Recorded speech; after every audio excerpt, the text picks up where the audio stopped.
All right, welcome back, everyone. It's your girl Sky, InStyleAtlanta.com. And we only bring you the hottest and the exclusive content right here. So you got it right. And today I am so honored to be sitting next to, yes, this gentleman rocking. Oh my gosh, I'm loving the whole fit. His name, London. Wait, what? London Brown, come through. Hey, I appreciate y'all having me. Now, Thank you. in case y'all don't know who Mr. Brown is, not only is he very handsome, but he also stars on the hit show called, what are we going to call it again? It is called Raising Kanan. Yes. Oh my gosh, it's on Starz. Yes. And I know y'all have been following. We are now in season 4. And so you not only act, you're also a comedian. Yeah, I pay some bills that way. Yeah. Wow. So I like to do this thing, what we call the lightning round. Okay. All right, so that's how we're going to break our ice here. So, all right, your ex texts you, I miss you.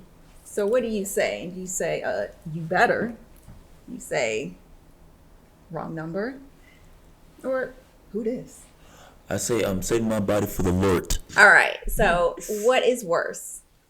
Bad breath or bad attitude in a relationship? Oh my gosh, that's a tough one. That's a tough one because they both get on my nerves. I'm gonna go with attitude because I'm gonna go with attitude. Attitude is everything. If someone has the proper attitude, then we can work on correcting whatever the issue is. But if the attitude is off, then there's no problem. It stops. Whatever progression stops with attitude. So, and like it starts with attitude. So I'm going with attitude. So let me ask you this. Now, would you prefer to date somebody who's super clingy or someone who completely forgets that you're even there? I'm going to go with.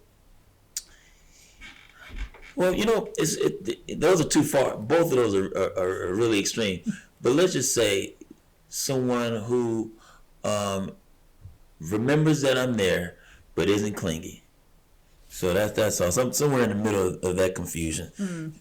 But yeah, that works. That's cool. So you catch your partner liking all of their ex's IG posts. Are you having a conversation, or you're like, you know what, we're about to break up? This is a wrap. You know what? I don't think it's worth the breakup. It's just noted. It's like, okay, well, cool. Just make a mental note, and yeah, let's make a mental note. I'm not about to make a thing out of it. It's fine. Do that. Always allow people to do what it is they want to do, because they're gonna do it anyway. So I'm not here to police nobody. If you think the grass is greener over there, go ahead and have a good time. When you find out that grass is dry and there's weeds growing over, don't come. Stay over there. That's all. You know what I tell guys? Here's a real thought.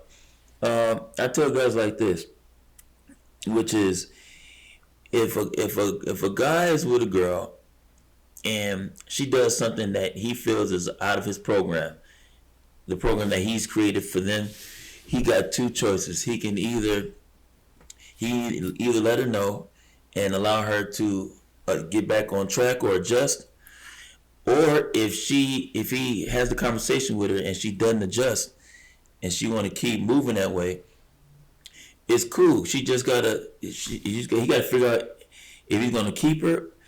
But let's say if the intimacy is good, he can keep her. He just gotta demote her. So what does that mean? Meaning, let's say he finds out his girl been cheating or whatnot. She can't return back to her spot. Mm-hmm. But let's say, man, the intimacy is good. Okay, well, you can keep the intimacy going. She just can't return back to her spot. And it's really that simple. You can't go back though. So this is gonna be the last question in our lightning round. Now, there are things that some people might think are cute in relationships, but are in actuality toxic. What do you think maybe some of those things are? Going through the partner's phone. Like, if you don't, that's such a terrible idea. Don't even play that game. I just want to see if they do.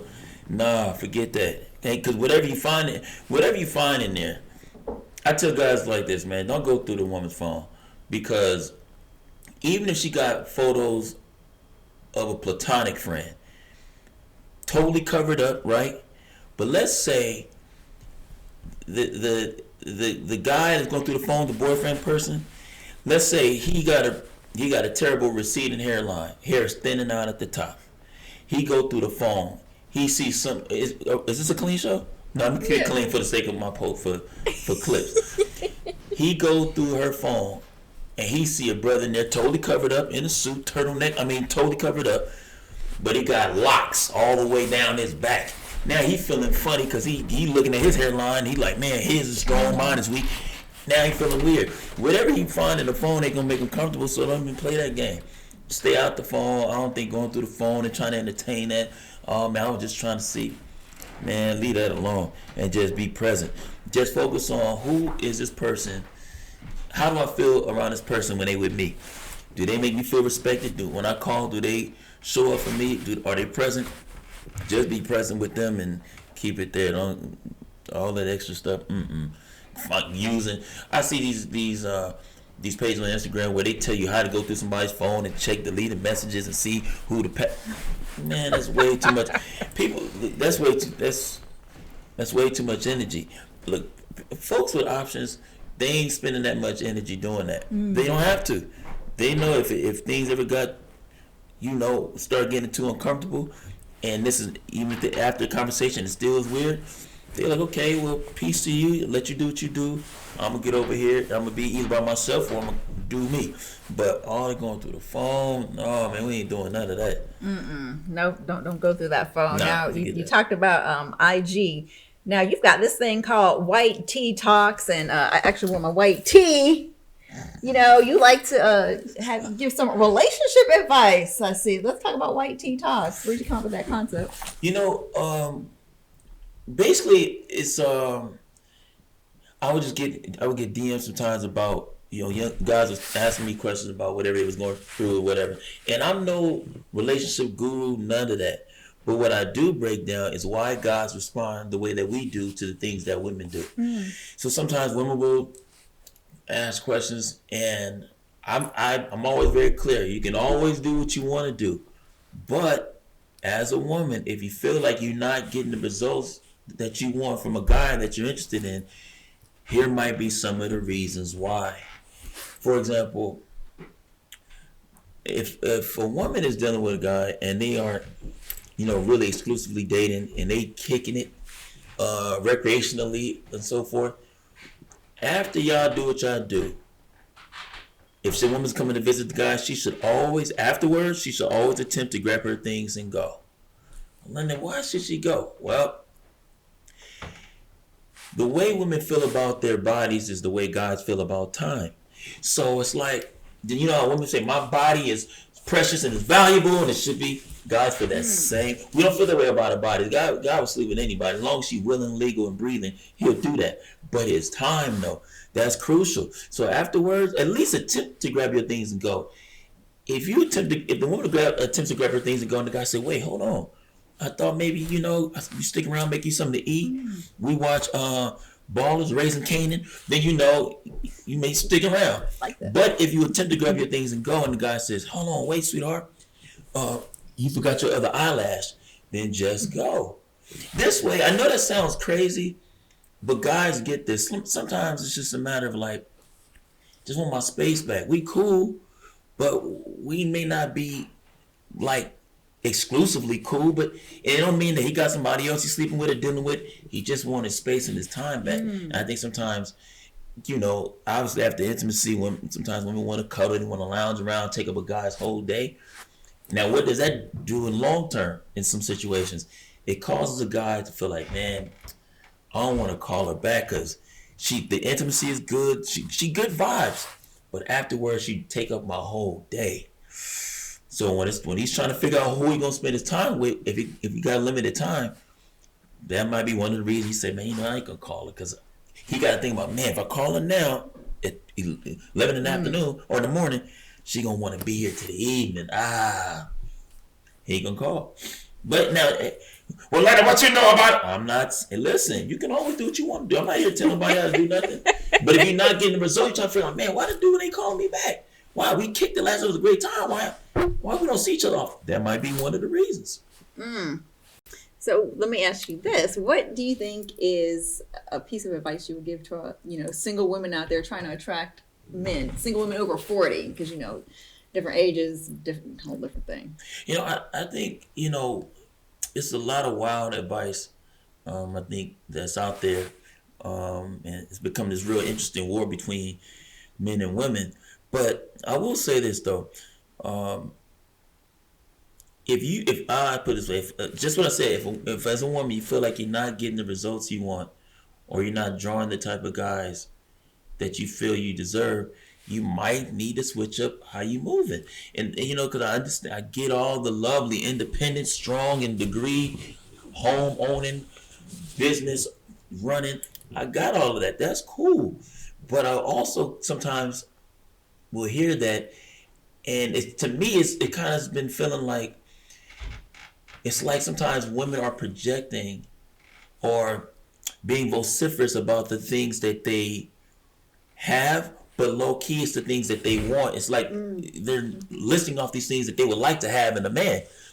Women don't want a guy that's got his own business or in a boss position who got his own crib and financially stable. It's like all the things they're listing. I'm like, those sound like things that they would like to have, and guys are not necessarily looking for that, because even when a woman gets money, her money is her money, his money is their money. So when she says I got my own money, we like, well, even if you with me, you got your own money.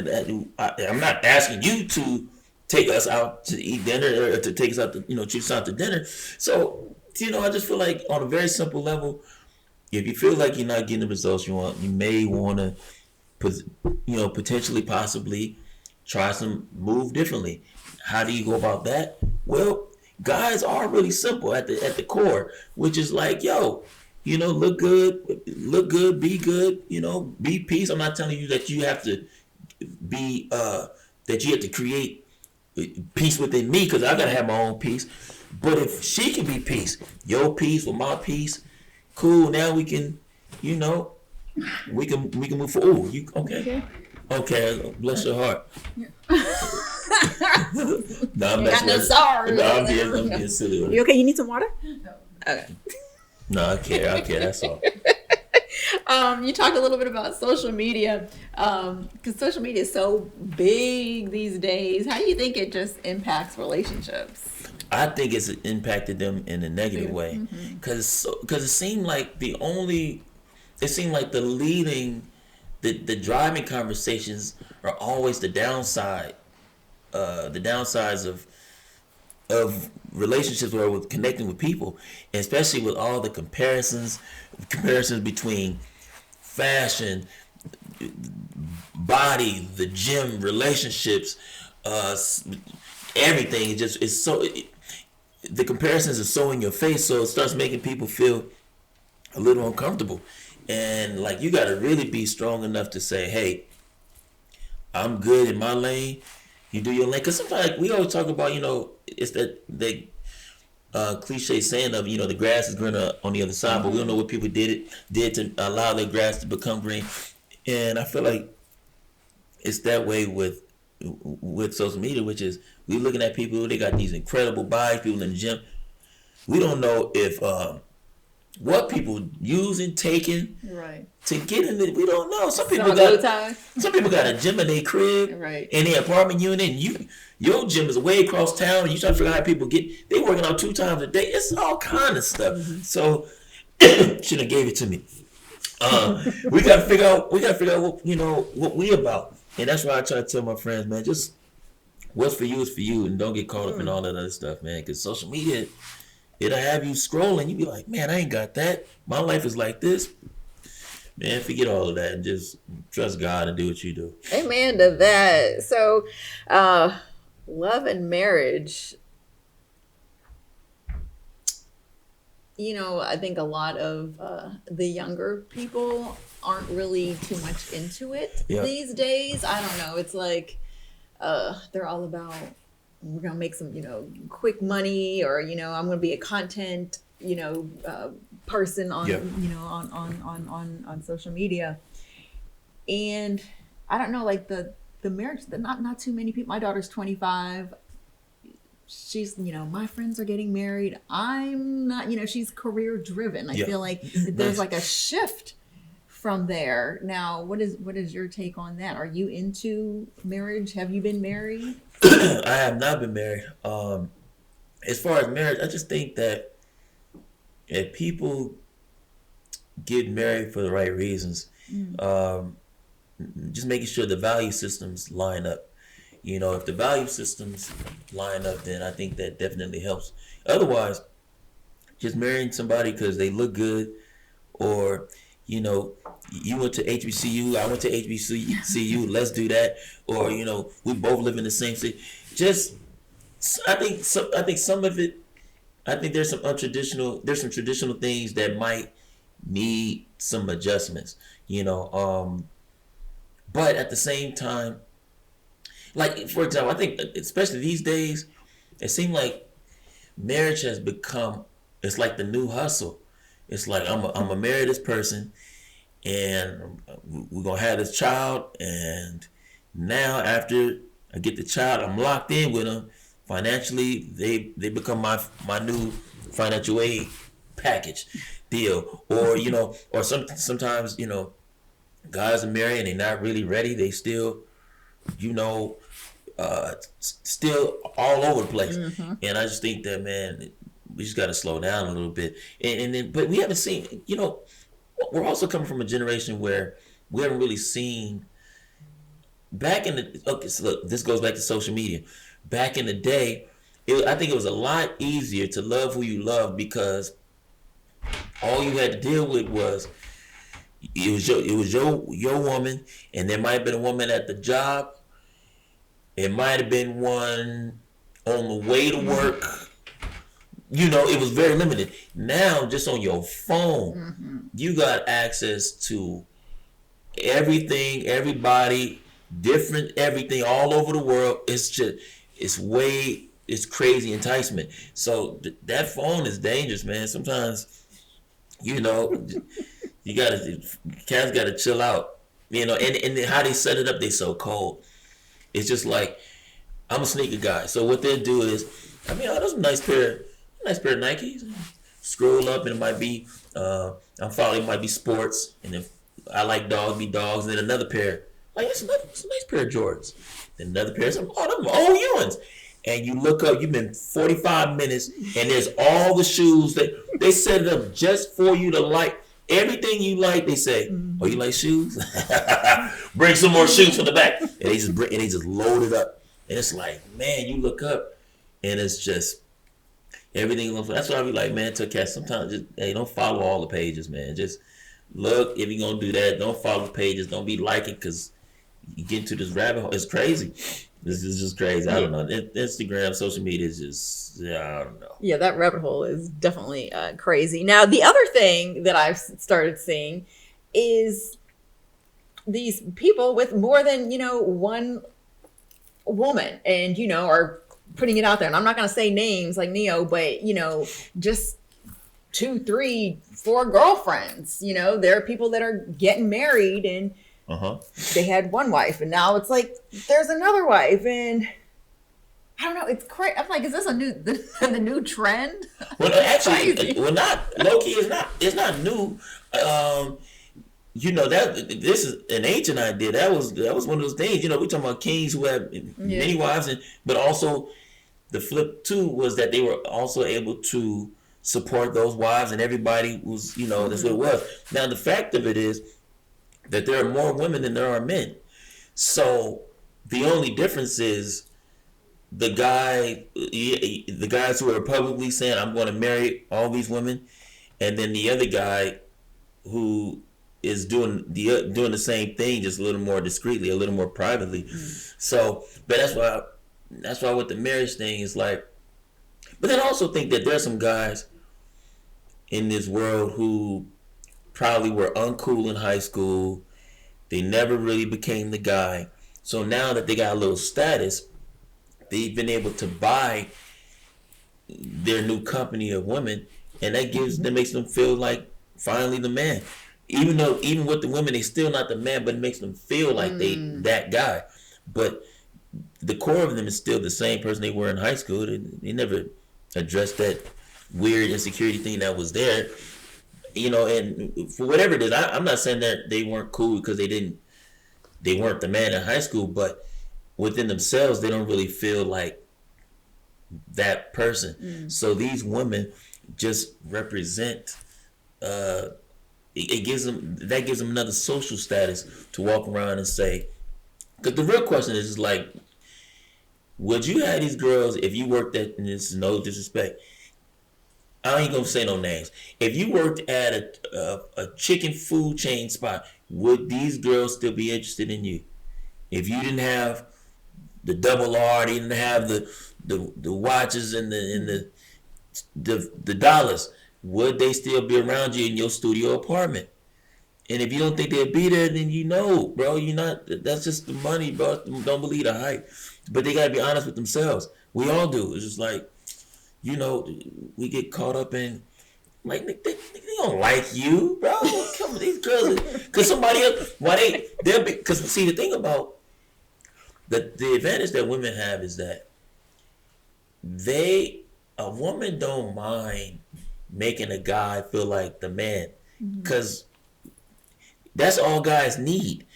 And she'll be on some guy's lap and be eyeballing the club owner while she next to the dude, because guys don't care. That club owner will see her sitting on her dude's lap, and she'll give him some energy. By the end of the night, he give her a business card. The next morning, the next week, she with him.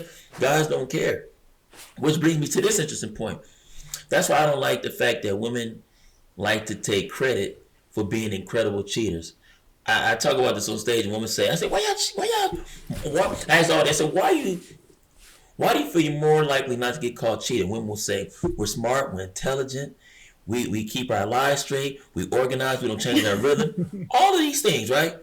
But the core of that is, none of that would matter if the side dude she was dealing with got out of his lane. The only reason why women don't get caught is because guys don't care. We don't plan on talking. So we just like, guys will be like, yo, do what you do. You got your nigga. In fact, I hope you got somebody. Spend your holidays with him. But it don't work the other way around. When a woman is like the side woman, and she knows and she knows that her dude has a woman, she started mostly getting out of pocket, and then the spot blow up.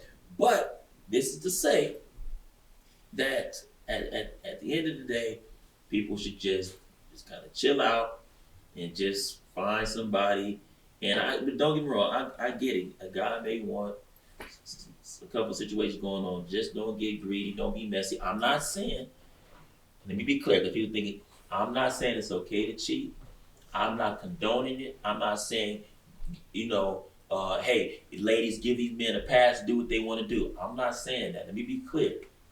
I'm just saying that, for the guy, I'm not telling you to do it, but if you're gonna do it, don't get crazy, bro. Try to as best you can. Try to just go home at night.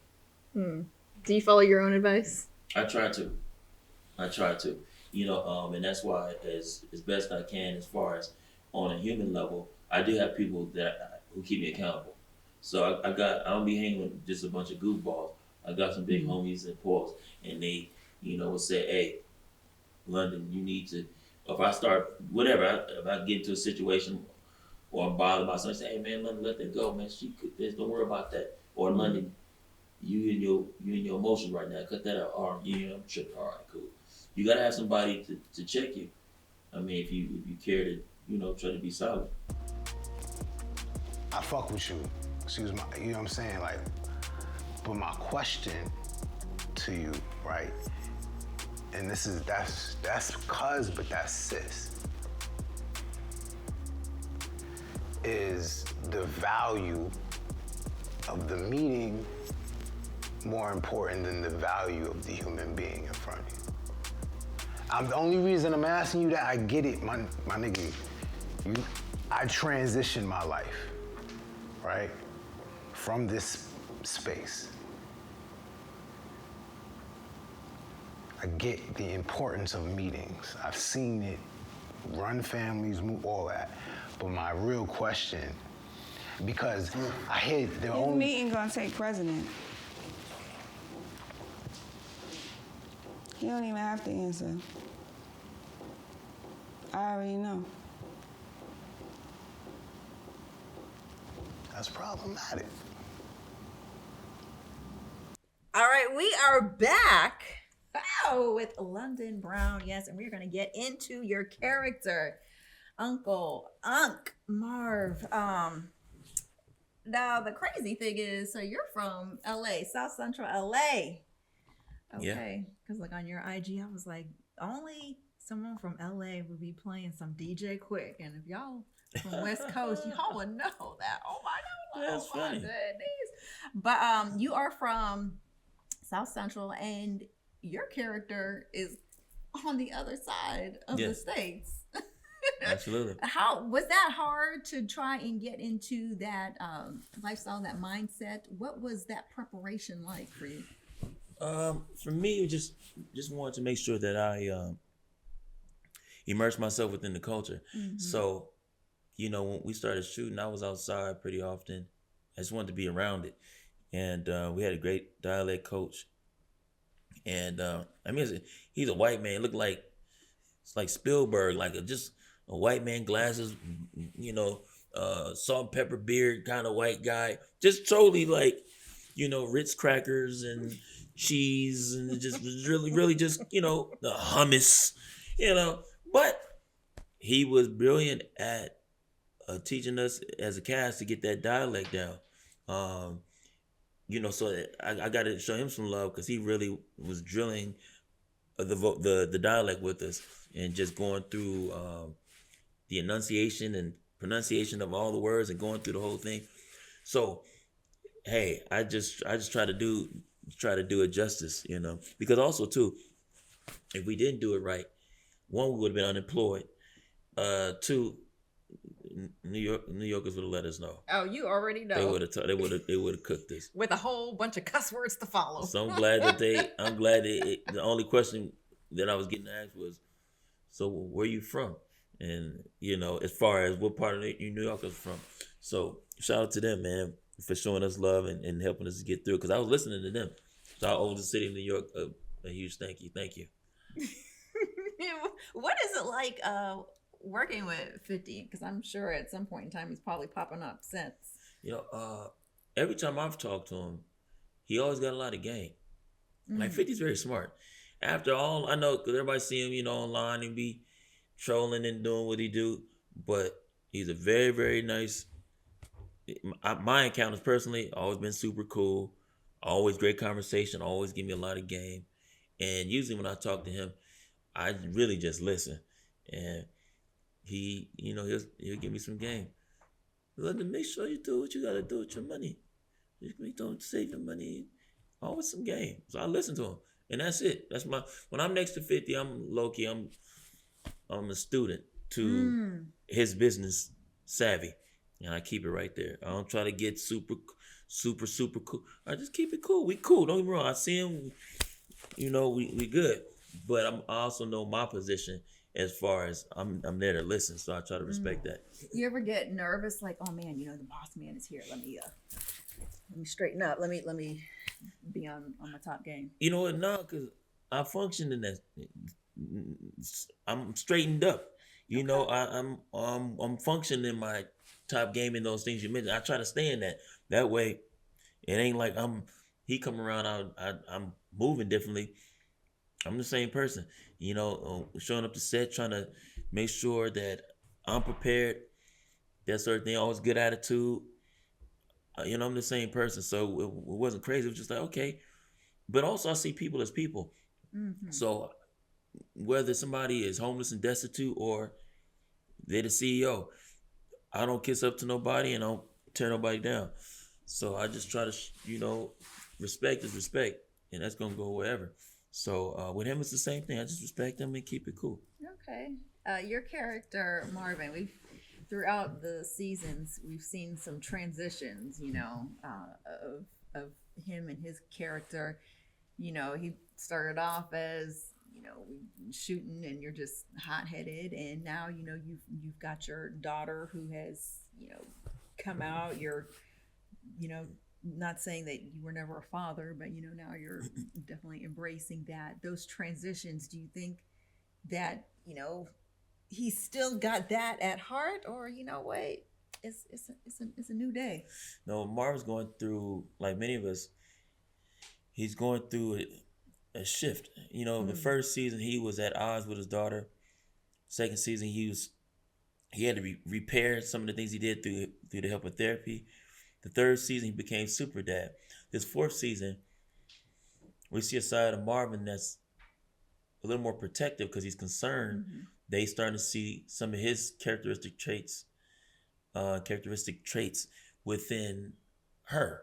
So now he's a little apprehensive about what she's turning into, and also questioning his role in what she's becoming. So he's kind of like, hey, Juke, don't touch that stove. It's a little hot. He's kind of like, now he's trying to, but now the question is did he show up too late? They definitely are holding each other down as far as in season 4, but there's another part of Marvin's subconscious that's like, man, my daughter, she getting a lot tougher, a lot bolder, and she's taking a few more chances. Is that my doings with upon her that's being displayed? So we're gonna see a lot of that this season. Marvin trying to hold her back, to protect her. So we'll see. Yeah, your character is very multi-dimensional, which you can tell. Obviously, you're not just reading your lines and then spitting them back out. There's so many different layers in there. And with your relationship with Jukebox, how do you prepare for that? Do you have children? I don't have any children, but what I do know is how to care for children, because I was the oldest of 6 growing up. I was a teacher. I did working after school programs, and I've always a lot of my work has always been with children, and so to protect them and stuff like that. So when it comes to this Marvin and Jukebox dynamic, and she is younger than me, Haley is, so naturally there's this idea to protect, and also because she's a woman too. I feel the same way with Rock on the show. Are they strong enough to hold down their own? Yes, but at the same time, I got 3 sisters and a mom, so naturally, as a guy, the instinct to protect or to look after, that's gonna kick in anyway.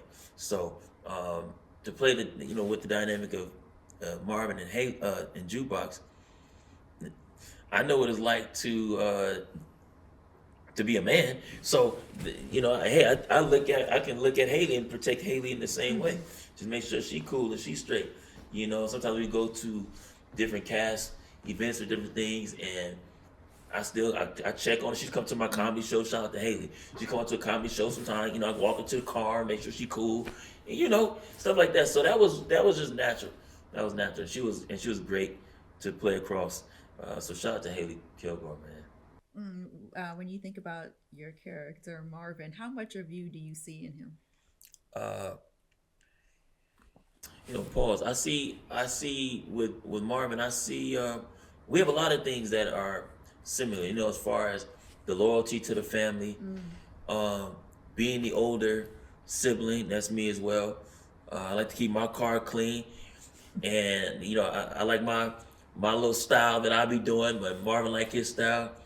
The food thing, I ain't got no problem having a bite to eat of a good meal. So those are a couple things. The only difference is I ain't out here killing folks or unaliving folks, and I'm not short tempered like Marvin is. Marvin will fire back. I'm really subdued. I'm pretty relaxed. But Marvin and I, we the same way people want to invite Marvin to the cookout, same way people want to invite London. Because when they meet me, they initially people are like, oh, they're expecting to rent it to Marvin. But at the same time, I'm just as warm as as actors, we can't totally separate ourselves from the character. So naturally, London's gonna show up when you see Marvin. And I think that's why when people meet me, it's the same vibe. They're like, "Oh man, he's so cool, so down to earth. Yeah, man, let's take the photo, boom, boom." And we, it's cool like that. So we similar. How about your relationship with Unique? The relationship with Unique, Marvin I'll put it this way, that's going to advance as far as y'all gonna feel the drama. Y'all gonna feel the drama of that, because right now Marvin's still trying to connect dots. I don't even think in this part of the episode, I don't even think Marvin knows that Neek is alive. So Marvin's still moving about how he's moving about, Marvin's still connecting all the dots, but Marvin's busy trying to become his own man. So Neek is not his focus like that. But I think there might be, it seems the way they write the story that there's a chance that maybe if Neek shows up on the scene, obviously Marvin's gonna probably get word from somebody on the streets that Neek is back. Right now, I don't think Marvin knows, and I'm saying think because I gotta watch the show. We really have to watch the show. I gotta watch it. I gotta sit down and watch all the episodes and see what's going on. I kind of know what's going on because people repost, and I keep up with it that way. But I haven't really sat down and just watched the show, so I don't really know. I've seen the first episodes because usually we have to do interviews for that. So I'll watch the first episode, and then we do a press junket where we just do a bunch of runs of interviews. But I don't really know. So you don't know the rest of the show? I mean, the rest of the season? No, not really, because even though we shot it already, but Marvin kind of has his own storyline within the show. So I'm not on set with the other cast when they shooting their scenes. 2, we shoot out of order. So we know what's going on, but not really. You guys watch it from in a sequence that makes sense.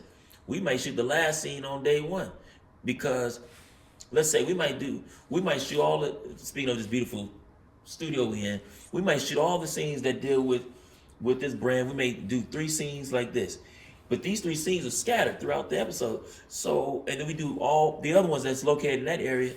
So we put it together. I don't know what they done cut, what they done added. I don't know. So it's new to me. It's new to us as a cast, like it's new to y'all. We don't get to sit back and watch it after we shoot it. We don't know. Have you ever gone back and watched anything and said, "Oh, why did they do this? This is terrible." You know what? It's sometimes you have those moments where you be like, "Man, I wish," because what happens is we'll do. Let's just say, for the sake of numbers, we'll do 10 takes of the same scene, and let's say the first 3 you was kind of warming up, getting into your groove, but the last 3 or whatever, you like, this is my work. And then let's use one of the first 2 takes. You'd be like, "Oh man, I wasn't even in my tears yet," or I wasn't in my feelings yet. That's why you got to really, as best you can, try to come out, punching, because you never know which take they're gonna use. So make all of them count, because you don't know, and that's where it's out of our control as actors. We ain't got no say in that. I'm not in the editing room saying, "Hey man, get that one. That's when my hair was real neat." They don't care about that, man. The director, they looking at the best shots and the best angles. So I just try to make each take count. How do you prep for a scene where you've got to shoot somebody? Like, what is your mindset like? And not just shoot, but shoot to kill. What I try to do, because it's different. Each actor has their own process. My process personally, and I know a few others that work like this, I just try to be extremely present. Like, I'm not going on set thinking about, let's say, even after coming to like tears, I'm not going on set thinking about, man, I remember when my grandmother passed away. Now I'm thinking about that. Man, I'm so sad. And I don't know how to do that. That's just not my method or my style. But I just try to really listen to what's being said and respond accordingly. So if I can do that, if I can exist, and we have to, because since we shoot out of order, in order for the continuity to line up. Meaning, in order for these scenes to line up emotionally, even though we shoot them out of order, the only way to guarantee that is to be extremely present each scene. Because sometimes we'll ask, we say, hey, what? Because we get lost. What was Marvin before this scene? They say, oh, Marvin was at the store with Juba. Okay, and then where's Marvin going after this? This is when he goes to the, he's going to the bank, and you got to figure out. They can do that, but still, we shoot these scenes so many days apart. I don't know what's going on. I just say, let me try to lock in and be right here, right now, exist there, and then as far as whatever I got to do, whether it's something emotional, whether it's Marvin taking somebody out, that's the only way it works best for me. Is just, what is this guy saying that's disrespectful, and how do I feel about him saying it? And Marvin responds accordingly. Have you ever been just so deep into what I want to say? Just, sometimes when you're in a character and you're just so deep in there, and whenever you leave the set, you still have that, like you're just so deep into it. For me, I try to leave work at work. The only thing I would keep is while we're shooting these seasons, whether I was in LA or in New York, I just kept the accent because, I'm from LA, so I can't weave in and out of that dialect because I didn't want to compromise it for Marvin. So it's just best I stay there. Other than that, I leave work at work, man, and I got enough stuff. London has enough stuff to think about, like preparing for the next day. So whatever didn't work at work, let that be there. By the time I, heading home, I'm letting that go and I'm studying for the next day, and trying to hit the gym and do something regular. So when it's cut, it's cut. That's it. Well, it's when I leave work, it's cut. While I'm on set, it's cut, but I'm still sometimes in a Marvin space. So even though they cut the scene, but if I'm still on set, I'm still on set. But also, I wasn't, when Marvin was mad, London's not mad and going off on the director because still in the spirit of Marvin, I'm being unemployed. So no, when they say cut, only thing that's difficult is when it's an emotional scene. And you sit up there, you said, man, I lost my dog. And cut, bring the lights in, they'll change the curtain. And you're trying to be, so when on those days, I try to keep my headphones in and stay in this solitude space. And I'm not joking those days. I'm not cutting up, making people laugh or whatever. Those days when it's called cut, headphones in, because people will come up to you and they will pull you out of your mental space. Because, and I had to mention that a couple times before, where there was certain departments, they would come up to me and they were trying to move me around to take pictures. Cause they got to get continuity pictures and make sure things.